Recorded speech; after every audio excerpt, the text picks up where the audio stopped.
Rebonjour à toutes et à tous, ravi de vous retrouver pour cette nouvelle table ronde virtuelle dans le cadre de cette première université du rebond inclusif.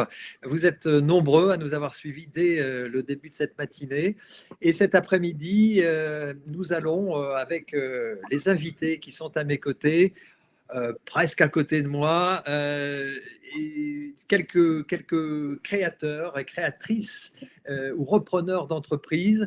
Et cela, c'est évidemment des témoignages qui vous seront, j'en suis persuadé, d'une grande aide parce que c'est des conseils qu'ils vont quelque part vous donner au travers de leurs témoignages pour tenter de réinventer un peu le futur de vos entreprises. 4 entrepreneurs, 4 stades d'avancement, 4 témoignages que nous allons écouter tout de suite.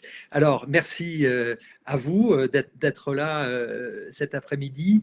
Oksana Brar, vous êtes, alors je le précise, hein, parce que bon, voilà, ces petites vignettes ne permettent pas de comprendre peut-être quel est votre niveau de handicap. Vous êtes tétraplégique, créatrice d'une société qui s'appelle Valparaiso, mais tout a commencé un petit peu plus tôt, parce qu'à 17 ans, vous vous retrouvez subitement donc tétraplégique. Alors, dites-nous, que s'est-il passé? J'ai eu une paralysie soudaine, voilà, qui est arrivée quasiment du jour au lendemain, sans trop d'explications. Donc, je me suis retrouvée en fauteuil roulant, donc tétraplégique.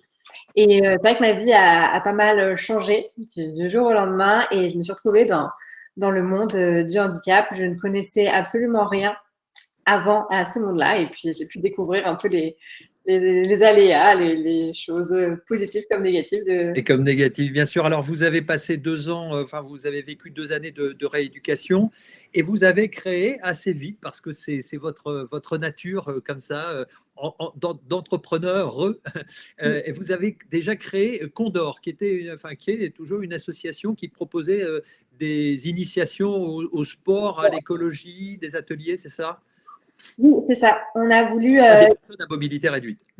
oui, c'est ça. On a voulu créer l'association Condor pour aider les personnes à mobilité réduite à s'insérer dans la société, à être plus inclus, parce qu'on a vu que moi et ma sœur, du coup, qui avons créé cette association-là, on a vu, de par mon expérience, que les personnes en situation de handicap étaient pas mal isolées et exclues de la société du par le manque d'accessibilité, le manque d'activités adaptées. Donc, nous, on a voulu créer à la base un site internet où on donnait un maximum d'informations pour la vie pratique.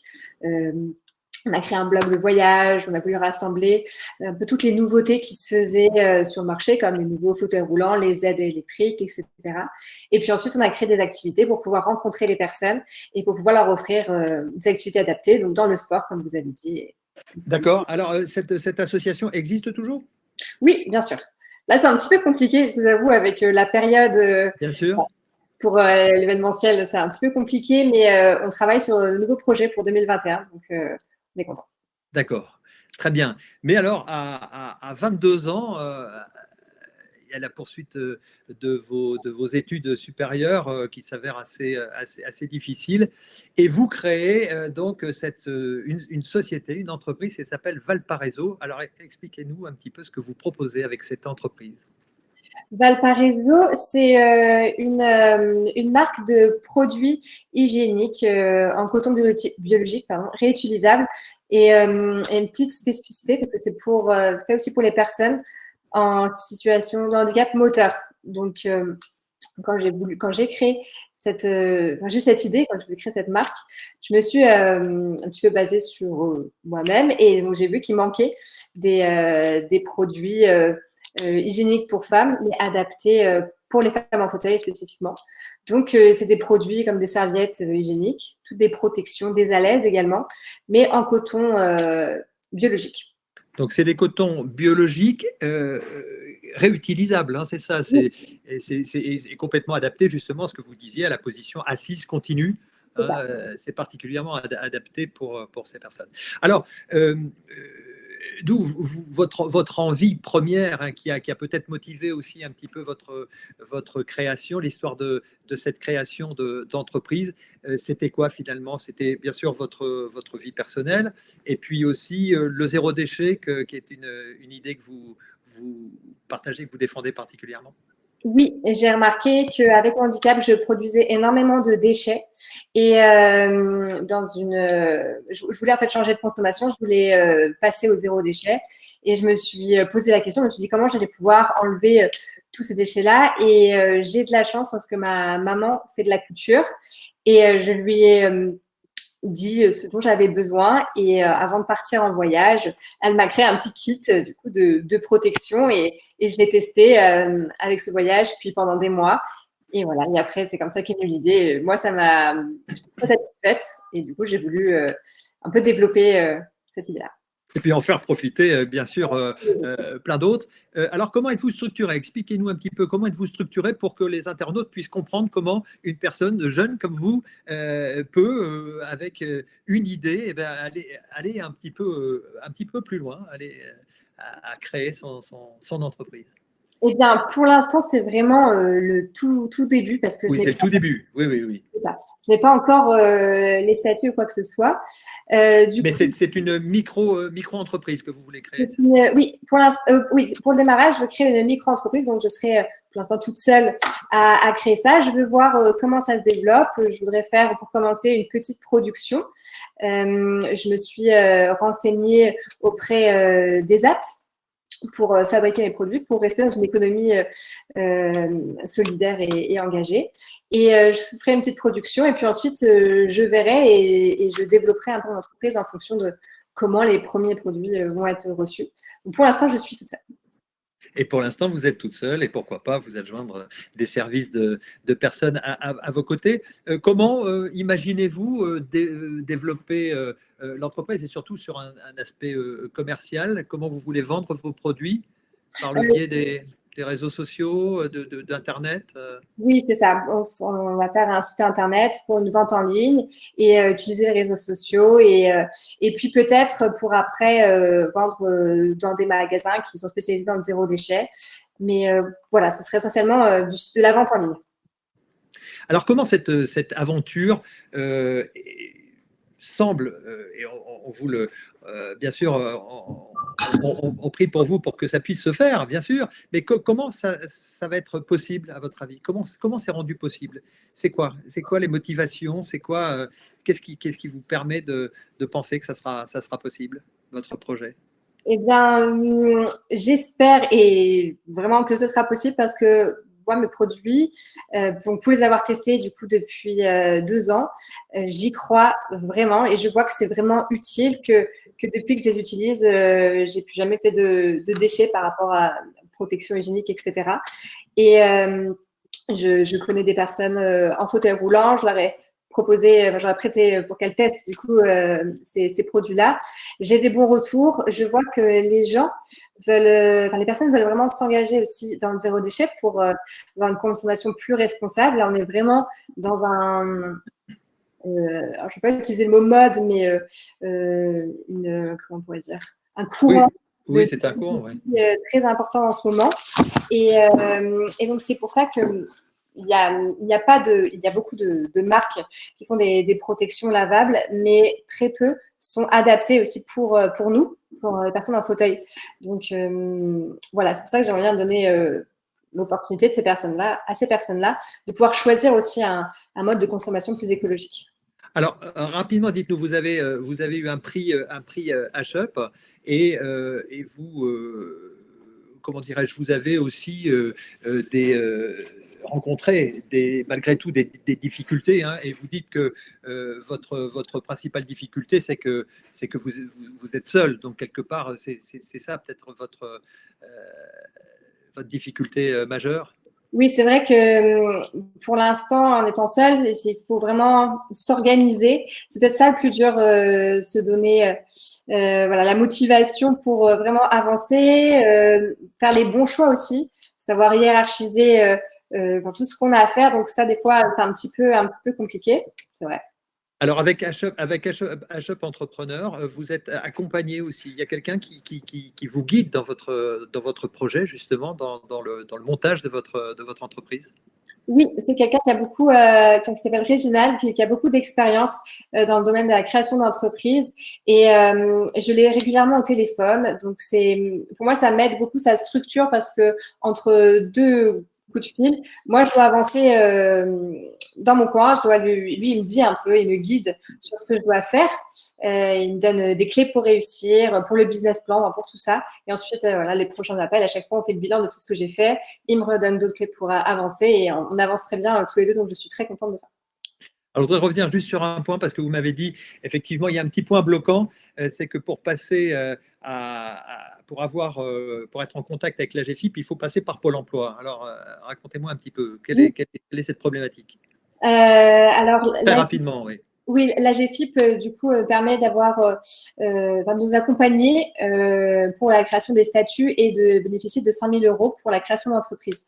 Mais avant d'arriver à la GFIP, il faut passer par Pôle emploi ou Cap emploi. Et je pense qu'il faut faire peut-être 2 rendez-vous avec Pôle emploi pour qu'ensuite ils valident en fait une espèce de dossier et ensuite pour passer à la GFIP. Mais mon problème avec Pôle emploi, c'est que ils annulent beaucoup de rendez-vous, donc moi ça me retarde en fait dans l'avancement de mes statuts. Donc c'est un peu mon problème en ce moment. D'accord, donc vous êtes vraiment, vous avez envie que ça avance vite et ça avance jamais assez vite hein, quand on est dans les starting blocks comme ça. Merci beaucoup pour ce témoignage. Je reviendrai vous poser quelques questions ensuite. Charlotte, allô.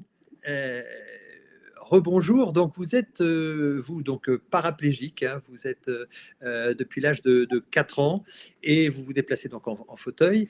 Et vous avez été en poste chez Airbus hein, dans les ressources humaines. Puis il y a peu, avec 4 amis ingénieurs, vous avez réfléchi à une solution de motorisation de votre fauteuil manuel. Alors expliquez-nous un petit peu. Oui, bonjour à tout le monde. Effectivement, ça fait 2 ans qu'on travaille sur ce projet et on a développé une fixation qui permet de motoriser son fauteuil avec une trottinette électrique. Et donc, au-delà du gadget que ça peut être de penser à une trottinette électrique, finalement, c'est une vraie solution de motorisation qui est beaucoup plus abordable que toutes les solutions qui existent aujourd'hui dans le médical. Qui est en plus inclusive puisqu'on utilise la même solution que n'importe qui et qui est vraiment performante parce que ça permet de passer tous les obstacles du quotidien, que ce soit des pentes, des pavés, des côtes, tous les petits obstacles qu'on rencontre sur son chemin à chaque trajet. Oui, alors pour les personnes qui ne connaissent pas, il faut préciser quand même que le fauteuil électrique, à vos yeux et aux yeux du monde, c'est certainement un peu stigmatisant. Et un fauteuil, c'est cher aussi. Hein, et donc, votre solution, c'est une solution alternative et qui est assez économique finalement par rapport à un prix de fauteuil électrique. Ouais, en fait, on peut le comparer au fauteuil électrique, mais moi je le vois plus comme une motorisation qui est ponctuelle, en fait, qu'on peut rajouter sur un fauteuil manuel en fonction du handicap de la personne. Mais du coup, moi qui suis en fauteuil manuel, j'ai besoin de me motoriser, pas forcément tout le temps, mais en tout cas de manière ponctuelle pour faire des plus longues distances que j'arriverais pas à faire en fauteuil manuel, de la même manière qu'une personne valide a envie de prendre un vélo ou une trottinette pour faire des plus longues distances.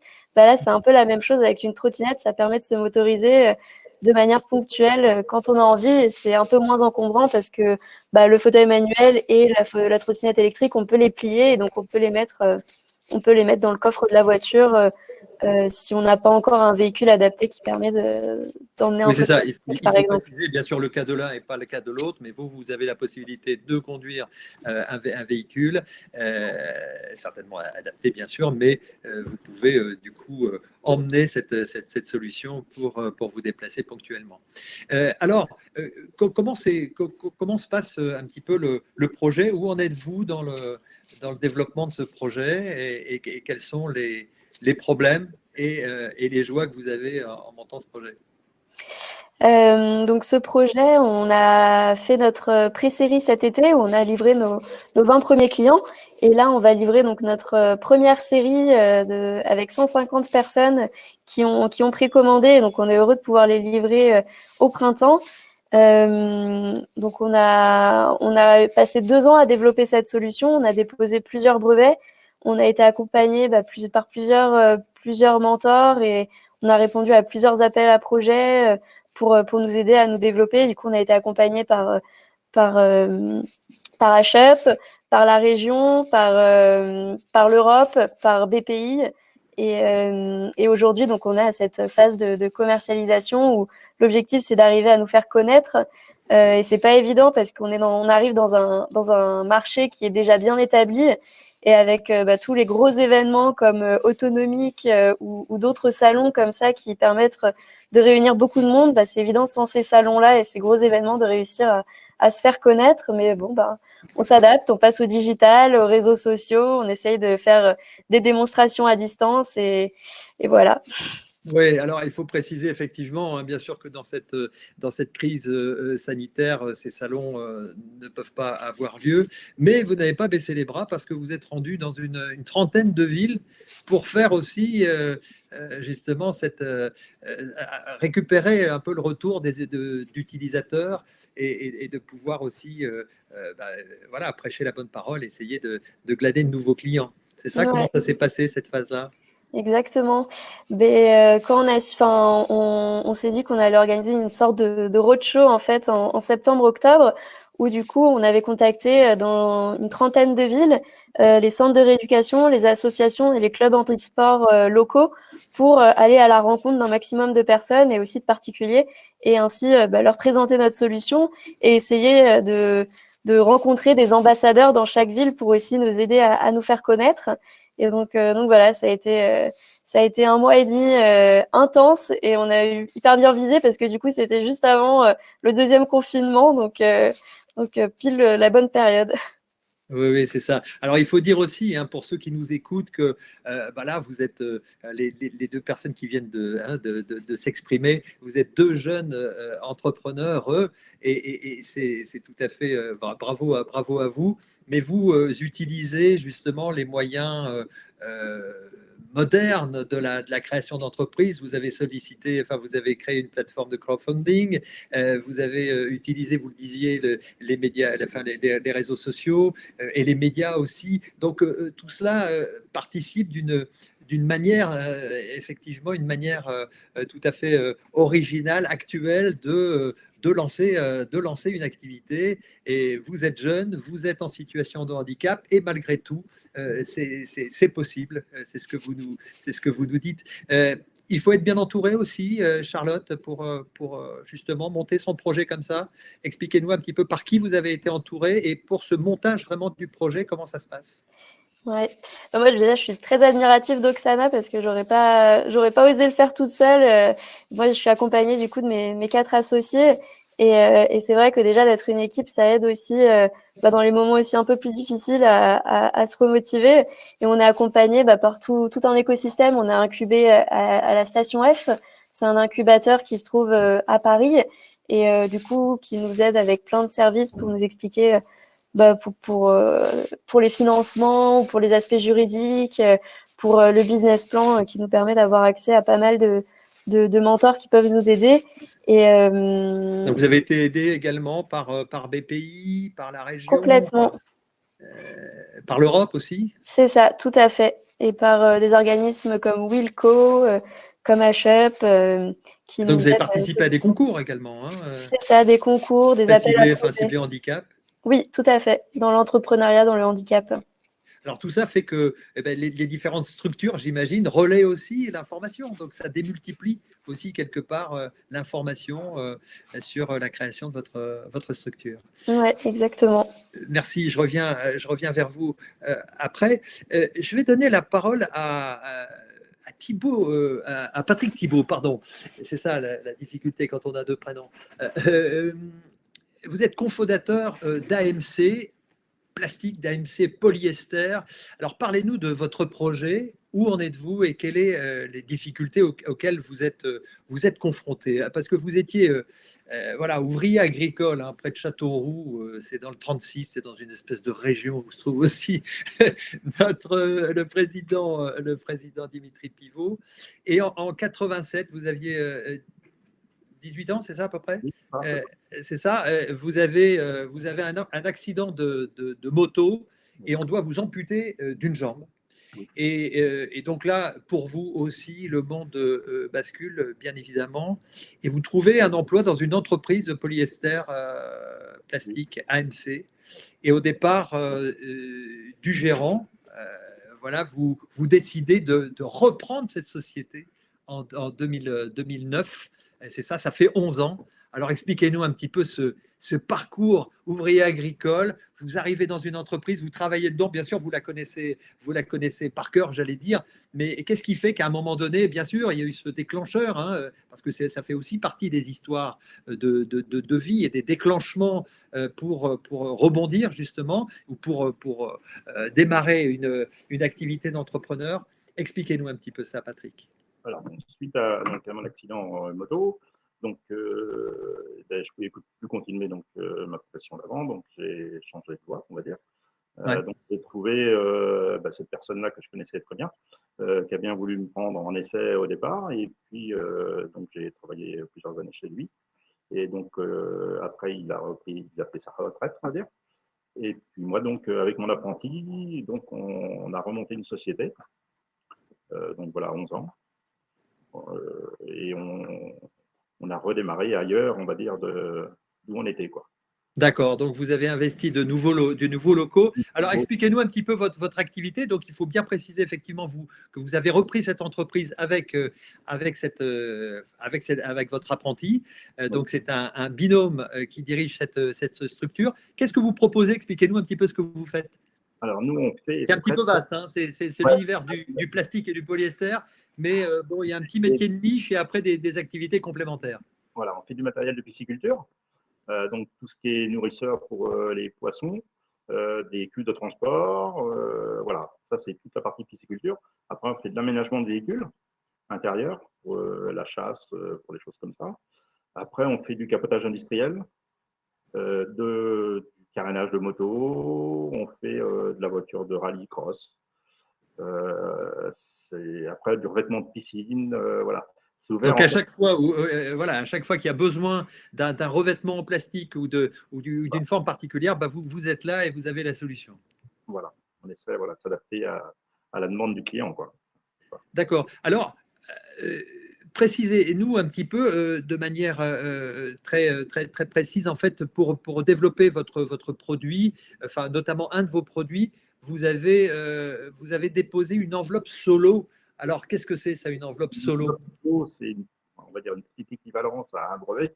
En fait, on va à une chambre des commerces et on dépose une enveloppe avec la date où on a commencé à fabriquer le produit pour éviter justement de se le faire se le faire voler. Se le faire copier, mais on ne peut pas nous empêcher après de pouvoir continuer à le fabriquer, quoi. Voilà, c'est surtout ça. Et donc, ça permet aussi de marquer l'antériorité, de dater le moment où vous avez créé ce produit. Alors, parce qu'on parle beaucoup du regard, votre patron de l'époque, hein, le gérant de cette société que vous avez reprise, quel regard portait-il justement sur votre handicap? Moi, il n'a jamais porté de regard sur mon handicap. En fait, ça se passait très très bien, quoi. Ouais. Mais je l'ai relativement bien vécu parce que je pense que j'étais bien entouré. J'ai continué à vivre un petit peu comme je vivais avant, malgré mon handicap, quoi, on va dire, hein. Je continue à faire de la moto. Voilà, quoi. Je veux dire, j'essaye de vivre le plus normalement possible. Voilà.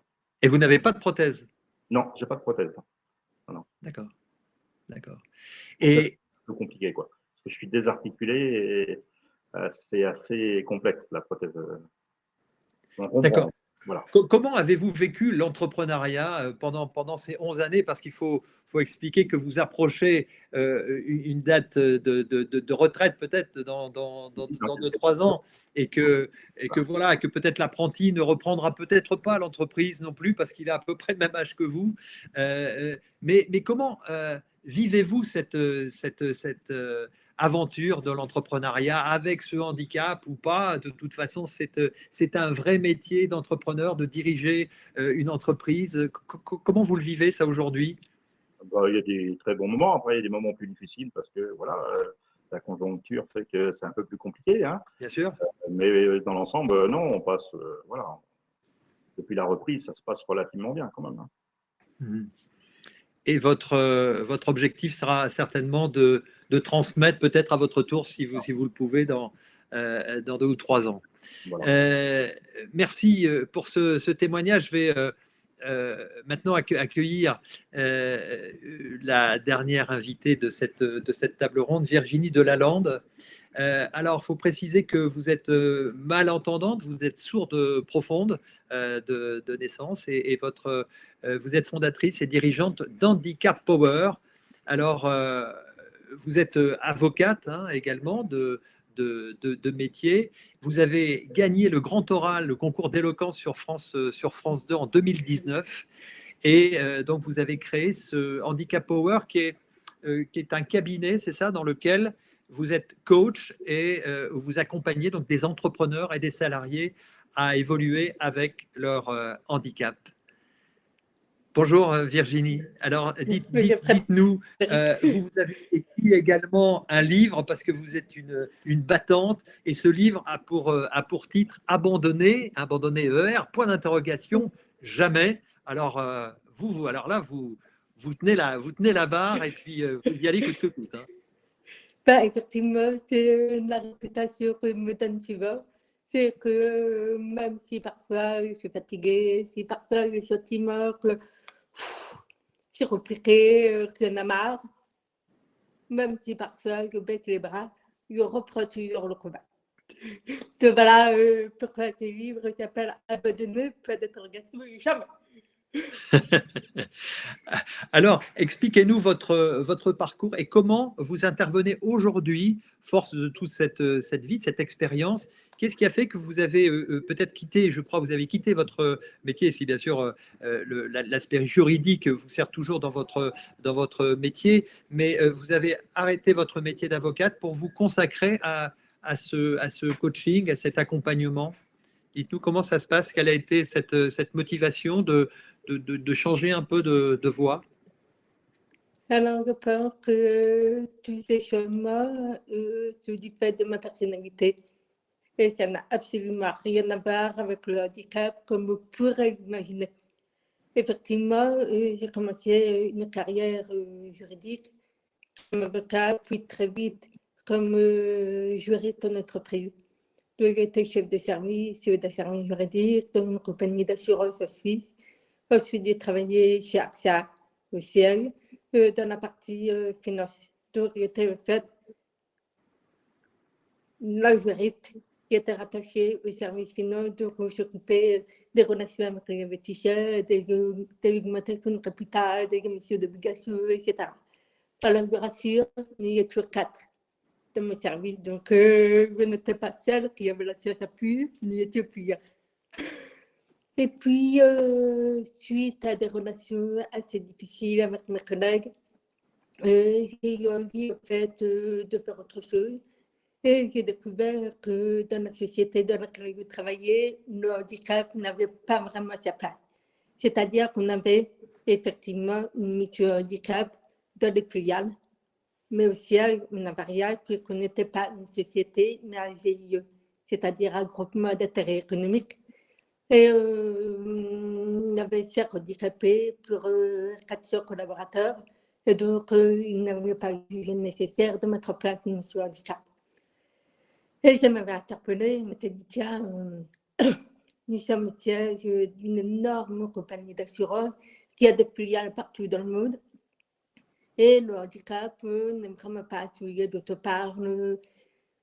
Comment ça se passe pour les clients en situation de handicap? Et je me suis aperçue qu'il n'y avait absolument rien. Certaines filiales prenaient des initiatives. Donc, il y avait des choses qui se passaient pour les accidentés de la route, qui étaient au départ pris en charge par l'assurance. Et quand il y a eu leur accident, bam, il y avait le suivi. Mais pour la personne qui était déjà en situation de handicap et qui devenait en fait cliente, on n'avait pas particulièrement d'aménagement, d'aide, de produits adaptés, etc. Et je me suis rendu compte, notamment au niveau des appareils, nous avons des assurances pour les appareils auditifs, pour les appareils, et je ne pouvais pas assurer, alors que j'étais quand même dans l'une des plus grandes compagnies d'assurance au monde. Donc, ça m'a interpellée, j'ai commencé à travailler sur le sujet. Et en fait, très vite, j'ai été confrontée au regard sur le handicap, c'est-à-dire au fait du social, ce n'est pas rentable, et puis il n'y a pas de public, etc. Donc, je me suis dit, pourtant, ce n'est absolument pas la réalité, ce n'est absolument pas que je vis moi au quotidien. Donc, j'ai fait énormément de sensibilisation, j'ai mis un certain nombre de choses en place. Je suis restée 18 mois dans cette structure. Et en fait, j'ai été rattachée au marketing pour pouvoir mettre tout ça en place. Et en fait, je suis partie tout simplement parce que je trouvais qu'il m'était trop tôt pour mettre les choses en place.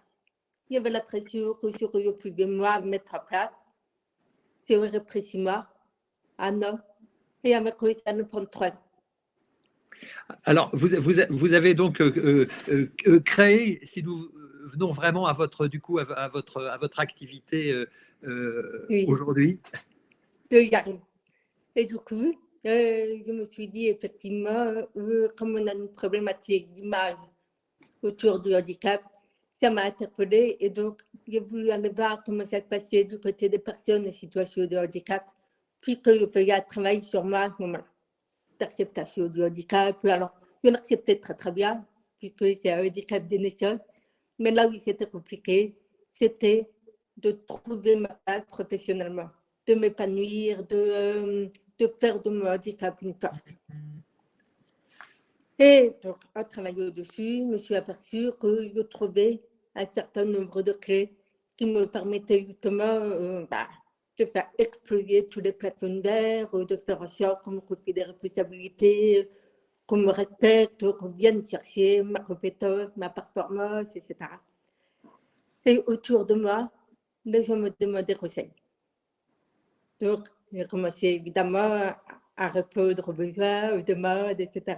Et un jour, une personne, puis 2 personnes, puis 10 personnes me disent « Mais pourquoi tu ne serais pas coach ?» Donc, au début, il y avait un problème de légitimité. Je dis « Je n'ai pas compris la situation, qu'on est professionnel. » Et donc, je me suis fermée. Et aujourd'hui, j'ai créé cette société qui coach à la fois les personnes en situation de handicap et à la fois l'environnement de la personne en situation de handicap, à savoir les familles. Quand les parents ont un petit peu de mal, quand il y a un handicap qui survient, quand il y a une crise d'adolescence ou des choses comme ça, ça peut être le manager, ça peut être la RH, la mission handicap, etc., pour les aider justement à avoir une vision que nous, qui sommes concernés par le handicap, serait normale. La réalité, en fait. Et en fait, en gagnant, enfin, je n'ai pas gagné, je suis arrivée en finale du Grand Oral sur 2. Mais j'ai gagné en fait parce que c'est moi qui ai gagné toute la notoriété. Oui. J'ai fait 2 fois, 3 fois plus de vues dans mes vidéos et tout ça qu'on le gagnant de l'émission. Je répète, tout le monde dit que c'est moi qui ai gagné, mais ce n'est pas vrai. Et donc, ça m'a fait prendre conscience de l'image de la société en général sur le handicap. Donc, c'est la raison pour laquelle je suis aussi devenue conférencière. Même pour me rendre compte que le coaching me permettait d'aider une personne. La conférence me permet de changer le regard de 100 personnes, 200 personnes, 1000 personnes à la fin. Alors, vous dites, il faut s'autoriser des choses. Oui. Vous dites qu'il faut voilà, pousser un petit peu les portes et être un petit peu, bien sûr, proactif. Il faut se lancer. Et il y a toutes ces croyances limitantes dont on parle depuis ce matin aussi. Parlez-nous de ça. Il y a les croyances limitantes, bien sûr, ces croyances négatives. Effectivement, je pense que la première chose à faire, c'est d'avoir confiance en soi. C'est-à-dire que vous n'êtes pas parce que vous avez un handicap, que vous empêche de faire des choses, que vous n'êtes pas compétent, que vous n'êtes pas performant. Simplement, il ne faut pas qu'on vienne lui chercher là où il y a de difficultés. Il y avait énormément de talents, énormément de choses que vous avez développées pour compenser votre handicap ou grâce à votre handicap. Et c'est là-dessus que vous devez miser. Vous devez mettre tous ces talents, toutes ces découvertes, toutes ces compétences au service des autres. Alors, vous vous battez beaucoup pour l'accessibilité, vous vous battez aussi beaucoup pour le respect de l'individu. Ce sont des choses très importantes, évidemment, pour vous. Oui, c'est très important. Et je me bats également, puisque de base, je suis avocate, pour le respect des droits de l'individu. Ce n'est pas avec une situation de handicap que nous n'avons pas les mêmes droits que n'importe qui. Alors, vous avez aussi une petite amertume, vous trouvez que bien sûr, il y a beaucoup de textes, beaucoup de lois qui sont votées. Malheureusement, vous faites un peu le reproche et vous avez un peu l'amertume de vous dire que finalement, il y a effectivement beaucoup de textes qui sont votés, mais malheureusement, il y a toujours un peu de temps. Le temps est toujours très très long avant que ces lois soient appliquées. Exactement, donc il y a des problèmes d'application, mais que les gens ne savent pas forcément que quand quelque chose est voté, il faut un décret d'application derrière, qui étonnamment apparaît 2-3 ans après. Donc pour l'instant, il ne se passe rien. D'autre part, il y a un problème d'accès des personnes handicapées à la justice. Ne serait-ce que pour des règles d'accessibilité physique, même pour les personnes jeunes, de compréhension des débats. De compréhension de l'avocat et pas même pas de ce qui se passe au tribunal. Donc, il y a par rapport à ça une vraie problématique. Et la troisième chose, c'est que je sais que les personnes en situation de handicap sont beaucoup plus victimes que la majorité des gens de discrimination, de harcèlement, d'agression physique, d'agression sexuelle, etc. Simplement, ces personnes, soit on ne leur permet pas de s'exprimer, soit on ne les entend pas. Alors, ça, c'est quelque chose qui me rappelle. Et justement, cette formation, c'est ce que vous précisez à l'instant, cette formation d'avocate vous permet aujourd'hui d'être membre d'un comité de pilotage de droit pluriel. C'est ça que vous appartenez et vous aidez justement un peu parallèlement à votre activité d'Handicap Power, chez Handicap Power, vous aidez parallèlement cette association. Alors, juste d'un mot là-dessus et on va passer à 2-3 questions. Très bien. Oui, pardon. Oui, sur droit pluriel. Oui. L'association droit pluriel, effectivement, est une association qui fait tout ce que je lui ai dit, qui est gratuite, qui permet aux fait aux personnes handicapées qui ont besoin d'un accès à la justice, qui ont besoin de conseils juridiques, qui ont besoin d'être adressés aux bonnes personnes, c'est-à-dire aux avocats qui connaissent la problématique du handicap. Mais évidemment, je leur partage et je leur fais bénéficier de ma notoriété. Merci beaucoup pour vos témoignages. William, peut-être une question ou deux avant la fin de cette table ronde très intéressante.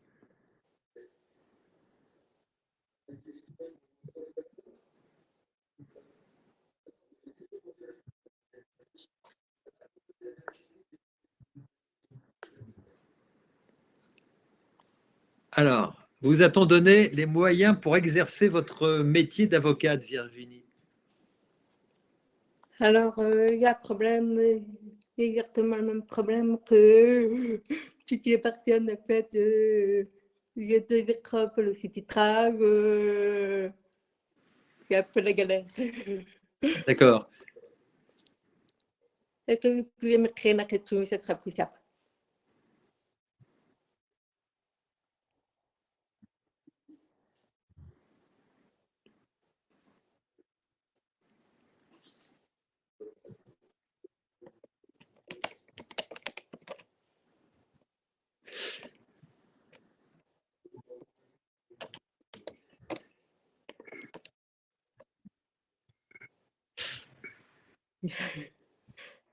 Alors, quand, donc, effectivement, hein, vous précisiez. Ça va, William Ah, D'accord, c'est bon. je n'ai même pas d'exercer mon métier d'avocat, évidemment pas du tout. Mais ce n'est pas la raison pour laquelle je suis partie. Je suis partie pour des raisons familiales, des raisons de santé, qui n'ont rien à voir avec moi. Et au fait, je n'ai pas eu le temps, entre guillemets, d'explorer tout ce qui existait sur le marché. Je suis partie travailler en Suisse. En Suisse, c'est un autre système. Il n'y a absolument aucun aménagement. Donc, pendant 5 ans, j'ai travaillé, c'est à rien. Et j'ai vraiment appris à me débrouiller toute seule. Et ça n'a pas été facile tous les jours. Quand je suis Alors, revenue en France, oui. oui. Non, mais pas de problème, allez-y. Et quand je suis revenue en France, quand je travaillais dans ma compagnie d'assurance, j'ai eu la chance, lorsque je travaillais dans le marketing, de bénéficier d'un aménagement de poste qui me permettait de téléphoner et de suivre la réunion. Ok, on a juste un petit souci technique puisque je pense qu'on a perdu l'image et le système informatique nous passe sur le son quand effectivement la liaison est mauvaise. Allez, une dernière question peut-être, William?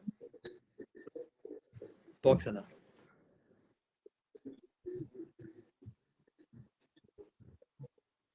C'était par biais d'HEP. D'HEP, oui.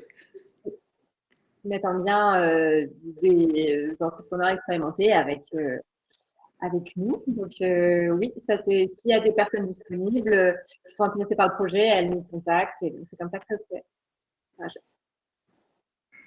Voilà, d'ailleurs, au passage, il faut préciser, hein, ça fait l'objet de remarques, effectivement, qu'il y a des incubateurs qui sont dédiés à l'entrepreneuriat social, hein, comme Ronalpia, Entropia ESSEC, Intermade, etc. Et puis que parallèlement à tout ça, si vous avez, bien sûr, si vous manifestez le souhait de rejoindre HUP Entrepreneur, si vous voulez, en tant que talent bénévole aussi, aider toutes les structures dont on parle depuis ce matin, et notamment HUP Entrepreneur. N'hésitez pas, bien sûr, à vous rapprocher d'eux. En tant que personne expérimentée, vous pouvez justement aider des porteurs de projets comme Oksana ou comme Charlotte. Donc, n'hésitez pas là-dessus. Donc voilà, ce sont des personnes expérimentées, hein. C'est comme aussi le réseau Entreprendre Nord, Nord ou dans d'autres régions. C'est la mienne, donc j'en parle en connaissance de cause. Mais le réseau Entreprendre qui maille tout le territoire, le réseau Entreprendre permet aussi d'accompagner des projets d'entreprise, de création, de reprise ou de développement d'entreprise. Donc n'hésitez pas aussi à aller les rencontrer parce que vous aurez lors de cet accompagnement, une fois que vous serez lauréat, vous aurez une personne qui pourra vous accompagner, qui est un chef d'entreprise expérimenté et qui vous épaulera, qui vous guidera pendant la période d'accompagnement qui peut durer 2 ans. Voilà. On arrive un petit peu au terme, encore une fois, de cette table ronde. Le temps passe très, très vite avec vous. Merci beaucoup pour vos témoignages. Merci Virginie, merci Charlotte, merci Oksana. On vous souhaite beaucoup de chance pour la suite de vos projets. Patrick, bonne continuation également dans votre région pour AMC Plastique.